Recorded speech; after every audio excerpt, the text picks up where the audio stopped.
So your today is 70 satisfaction. What?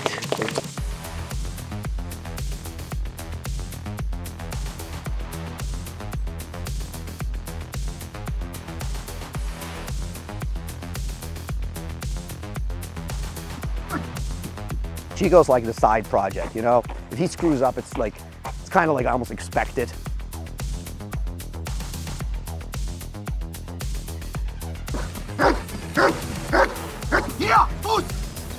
As dog sport for you, sometimes it's a high and sometimes it's a low. And sometimes it's lower than a low. Swing the camera now to Carson. There you go. We'll end it on. Sometimes you win, sometimes you lose. What are the keys to success when you're trying to reach a high level? Consistency and clarity. These two things are the most important thing. You're clear to the dog and you are respecting the plane. It doesn't matter how you feel in the morning. You get up and you do it. When I first really started competing in the sport, in a serious way, it was more to prove people wrong. I didn't really have pressure or expectation behind me winning. This trial was different. This is the first time I've really gone into a trial with the perception that everyone expected me to win. That is a different kind of pressure. Not only did a lot of people expect me to win, but they also wanted me to win. I gotta be honest, it actually kind of took the fun out of it for me.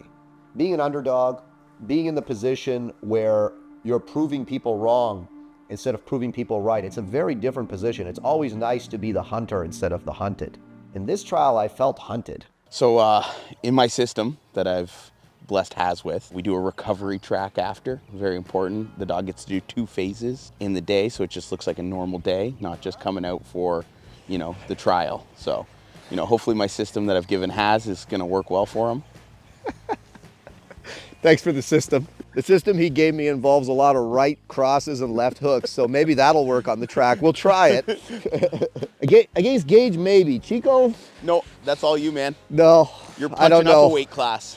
I need a ball. The mistake everybody makes when they trial is they trial, and whether it's good or bad, they don't do anything afterwards to address what just happened. What just happened in a trial?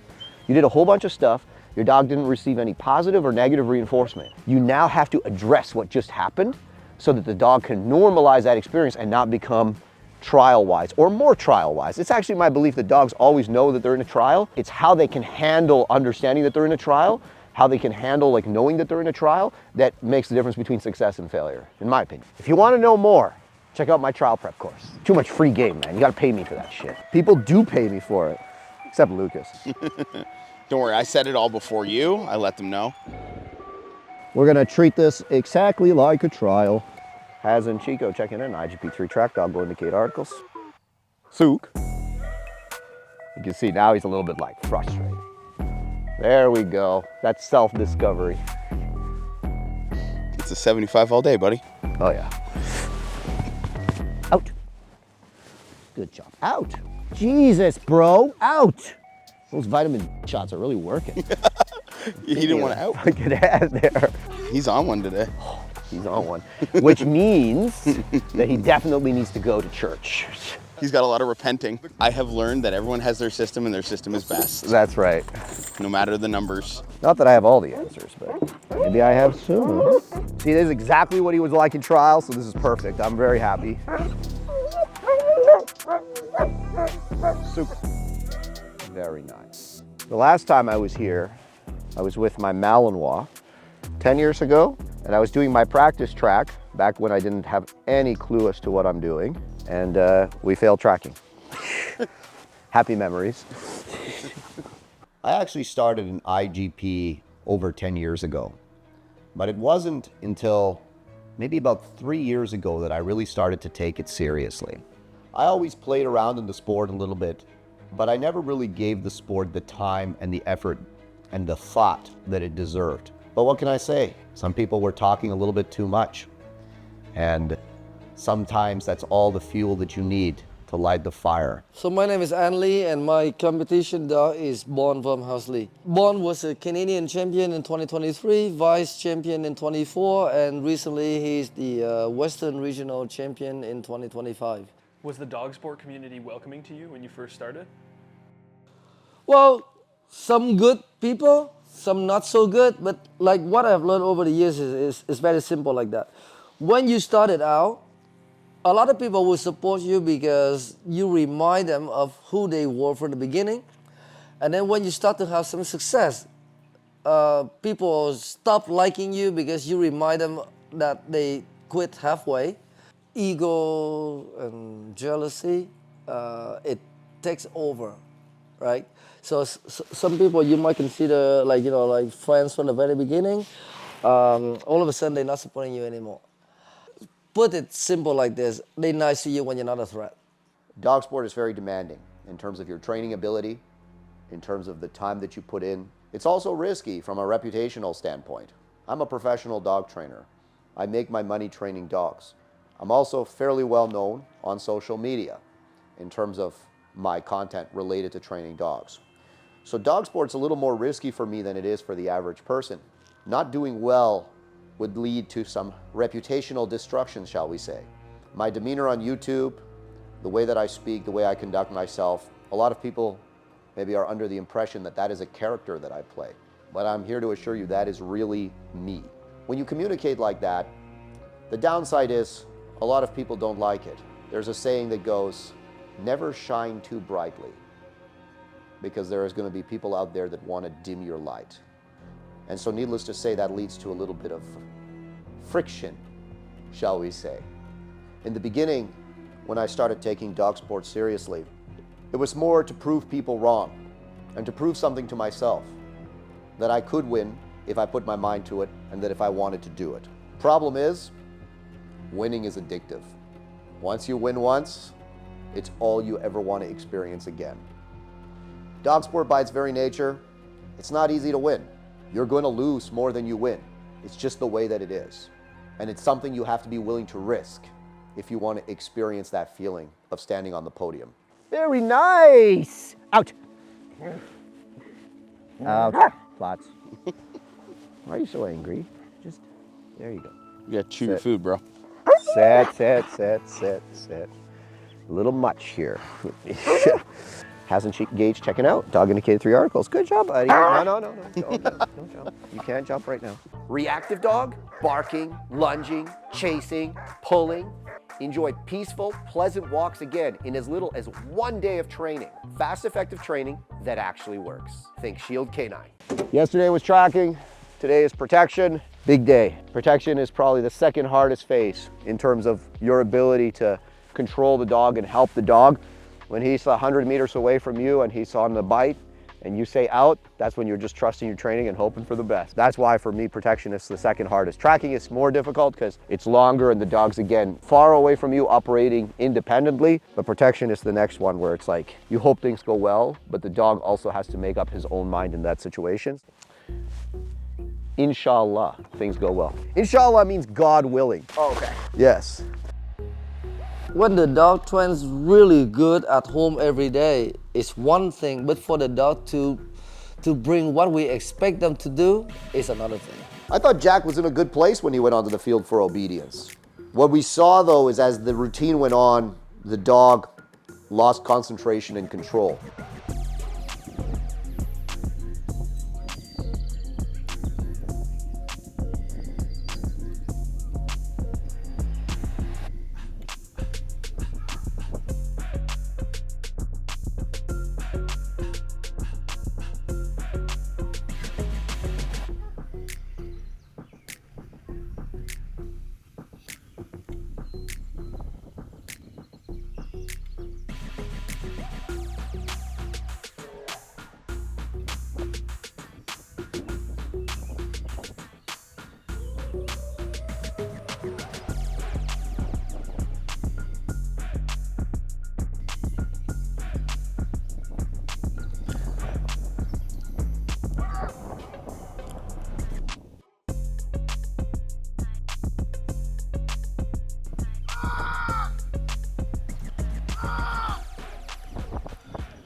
I think based on some stuff, you should get like at least an 86, at least. So today is 70 satisfactory.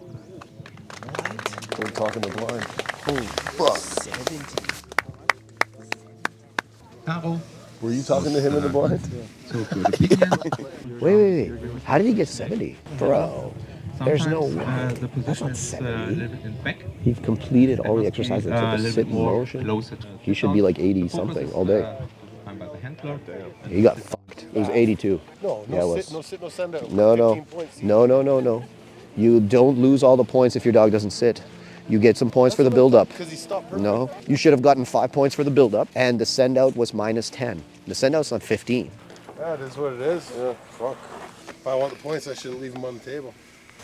Well, I might get my title, but I don't know if I'm in the game. No, we're in the game, baby. No, you gotta go track. It is what it is. It's fucking trialing for you. I'm here with Jack and his boyfriend. No, I'm kidding. We don't judge, we train. That's right. So Jack, how'd it go? Most of it was really good. Then the wheels fell off. There was no sit. There was an excellent stand instead of a sit, which is not optimal, but it was a nice stand, so we'll give him that. The down under distraction was excellent. Super happy about that, but nothing we can't fix. I think we make a few adjustments. So Jack got a score of 70 points. Sometimes these things happen in the sport. As dog sport for you, sometimes it's a high and sometimes it's a low. And sometimes it's lower than a low. Swing the camera now to Carson. There you go. We'll end it on that. So day 2 going into the trial, my dogs have fantastic tracking scores. Both of them are in a very strong position to be on the podium. Gage is up first in protection. I follow my usual warm-up process. We go on the field. I send him to the first blind and I know something is wrong. He goes and he runs all the blinds, but he's a little bit slower than normal. Then he gets into blind 6, he starts barking. It was terrible. Absolutely terrible. The average person watching maybe wouldn't know the difference, but for me, I could tell that he just didn't want to be there. We got through the whole protection routine. At the end, we had a little bit of a miniature disaster where he left the helper in the guarding and had to be commanded back to the helper. And it came back to he just didn't want to be there. I think the injury that he suffered, even though he wasn't showing it in the same way, was still affecting him mentally. It's hard to say how dogs are going to deal with pressure, especially over the long term.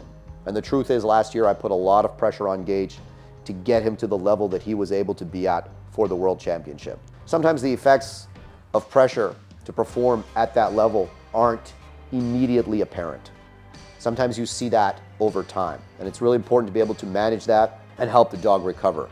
In life in general, the perception is that the harder you work, the more you deserve. In dog sport, it's not necessarily the case. Working hard is not always the same as working smart, especially when you have a more experienced dog. It's not about how much time you spend working, it's about how smart you are with the work and how strategic you are with the work. I think me and Gage worked a little bit too hard over the winter, and it really showed today on the trial field. At this point, I'm not even sure if I'm going to do obedience with the dog.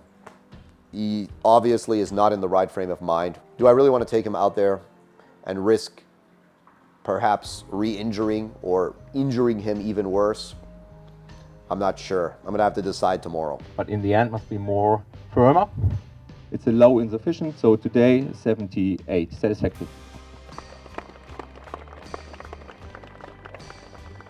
All right, guys, so a bit of a heartbreaker out there, obviously. Gage was just not himself. I'm not gonna blame the injury. At the end of the day, like, he was having some problems in the blind even before I saw the injury. Clearly that really showed up in trial. I could tell, you know, even the way he ran the blinds, the way he barked, everything. He was just half. Even when we did our little warm-up in the parking lot, he was half. I don't know why he's tired like that, you know, whether it's mental tired, physical tired, painkiller, I don't know. But it's something I'm gonna have to figure out before the next trial, because the guarding there and the huge mistake you saw at the end where he's barking and then you could see he second guessed himself, and then he started to come back to me. I had to give him a second command to go back to the helper. And that's not him. Like, you guys know that he is known for his intense barking, his intense guarding, and this is probably his worst protection he's ever done. Wheels fell off completely. I gotta see if I can build him back up. Otherwise, there's no chance this dog's gonna be able to do anything again at the world level, which is my goal, you know. It's heartbreaking enough this happened at a regional. Yeah, this is fucking dog sport for you.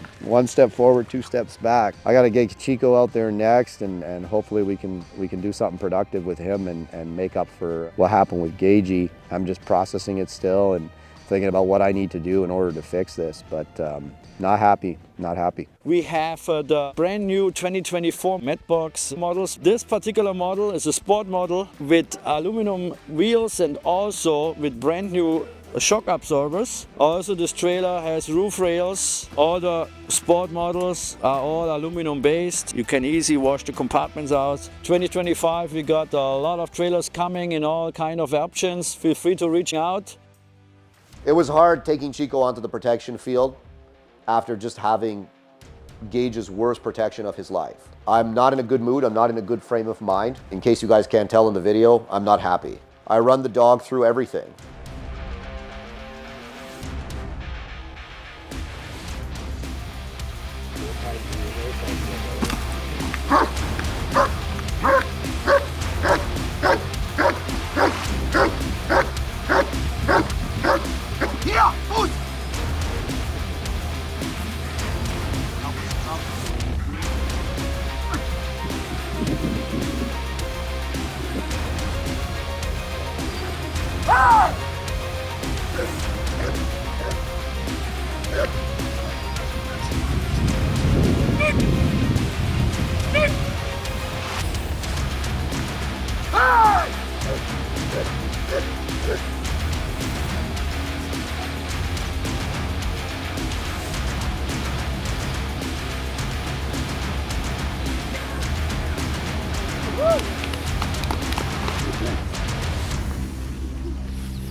And even though it was fantastic, the performance was fantastic, it's what I would expect from Chico on his best day, I'm still not happy.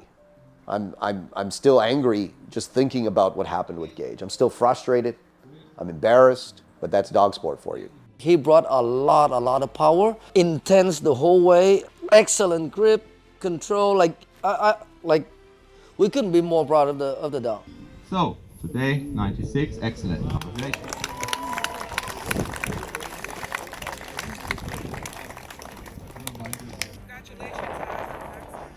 Sometimes you win, sometimes you lose. Today is a 50-50. Thank you. It's not so bad. I should be thankful, but it's a lot of up and down there, you know, because Gage is like my go-to guy. He never lets me down. I'm not saying he let me down, obviously. Like, I don't think he's well. And I thought even if the guarding's not so intense, like, he will never leave the helper. And today he did. So those types of issues can come back again and again. And I never worried about it before. Now I have to really address that in my training. And I've never had to worry about his guarding ever, ever, ever. But I'm super happy. Obviously, Chico showed his power today and was full power protection, unlike Gage's. You win some, you lose some, right? Between the two of them, I have a complete dog. We'll see how he does in obedience tomorrow. Praying to God it goes well. We see the obedience. Please, God, Chico, you can do it, man. It's funny, everybody's congratulating me, but I don't feel good, you know? Gage is like really my go-to guy. I have such a love-hate relationship with him. When he's not right, like, I just don't feel right either, you know? Something's off. Chico's like the side project, you know? If he screws up, it's kind of like I almost expect it. Gage, I don't expect it, you know? Even though I knew he wasn't 100, you know? Like, if he got like an 88 or something, and it would have been fine, but like, I was so disappointed in his performance. He's a weird dog because he came up with that issue all on his own. Usually when you see those issues, it's a result of pressure put on the dog. Like, you did something, you know? You put a lot of pressure on him in the blind. You made too much pressure in the guarding, and now the dog's like not confident there. Nothing. We did nothing to the guarding because the guarding never needed anything. He was always so good in the guarding, like since he's been like a year old. It's like there's never been weakness there. If anything, we were always working the grips because the guarding was excellent. So now we have the opposite problem. The grips were fairly good. All right, buddy. Good job, good job, good job. Let him have a drinky poo. It's a little scary because it kind of reminds me a little bit of Canadian Nationals last year. But that being said, you know, now I'm a little worried with Mr. Chico. We got to see what we got. But for now, we're just going to be thankful. I'll leave that with you. You drink that. Coming out of day 2, I know Gage is out of the competition. Whether or not I choose to pull him, there's no chance he's on the podium. Chico, very much in it. He's still sitting in second place. There is a chance that if we have a very good, strong showing in obedience, that we are going to win this thing. I'm really depleted. I'm not feeling good at all. But I know that we have to perform. There's a lot of people counting on us.